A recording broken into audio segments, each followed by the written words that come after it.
Bonjour à tous, les sapeurs-pompiers de Côte-d'Or mobilisés cette nuit dans le nord du département. Ils sont intervenus à Montliot et Courcelles pour un feu de pavillon route de Paris. Une vingtaine de pompiers s'est rendue sur place. La maison a tout de même été entièrement détruite sans faire de victimes. Les propriétaires des lieux étaient absents au moment du sinistre. En Saône-et-Loire, l'enquête autour de la disparition de Bernard Robert est relancée. 2 ans après la disparition de l'homme de 78 ans à Montceau-les-Mines, un juge d'instruction du parquet de Châlons a repris le dossier. À la fin du mois d'avril, par la voix de son avocat, la famille de la victime dénonçait une errance judiciaire. Elle se dit aujourd'hui soulagée.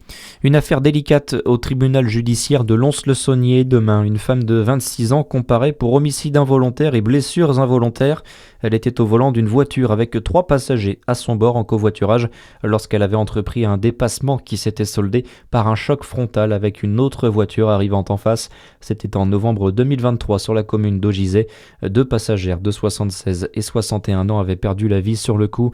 La prévenue sera confrontée aux familles des victimes demain.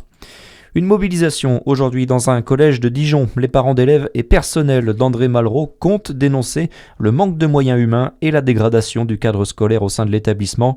Ils déplorent des conditions qui impactent la scolarité de chaque enfant. Dans le reste de l'actualité, ça va un peu mieux entre la France et l'Algérie. Le ministre de l'Intérieur algérien est attendu à Paris dans quelques jours, a annoncé ce week-end Laurent Nunez dans une interview à la Tribune dimanche. Un signal très positif selon le ministre de l'Intérieur. Mais aujourd'hui, c'est le garde des Sceaux Gérald Darmanin qui se rend à Alger et le programme s'annonce chargé pour le ministre français de la Justice, Baptiste Berthelin. Oui, l'objectif est de rétablir les relations judiciaires entre les deux pays. Accompagné de plusieurs magistrats, Gérald Darmanin souhaite ouvrir un nouveau chapitre de la coopération judiciaire entre la France et l'Algérie. Il sera notamment question de criminalité organisée, narcotrafic ou encore de lutte contre le terrorisme. Un réchauffement entre Paris et Alger après des mois de tension, mais un sujet très délicat doit aussi être abordé. La situation de Christophe Glaise, incarcéré en Algérie.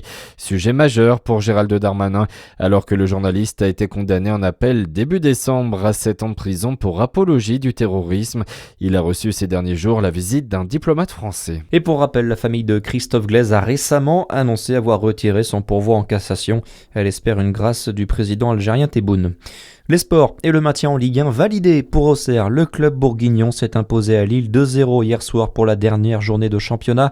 C'est Nice qui termine barragiste. Dans le haut du tableau, le Paris Saint-Germain s'est incliné 2-1 contre le Paris FC. Lens a sèchement battu Lyon 4-0 et Marseille se qualifie pour la Ligue Europa après avoir battu Rennes 3-1. Notez aussi la rencontre définitivement arrêtée entre le FC Nantes et Toulouse après un envahissement de la pelouse de la part de certains supporters des Canaries. Très bonne journée sur Fréquence Plus. À suivre, c'est votre météo.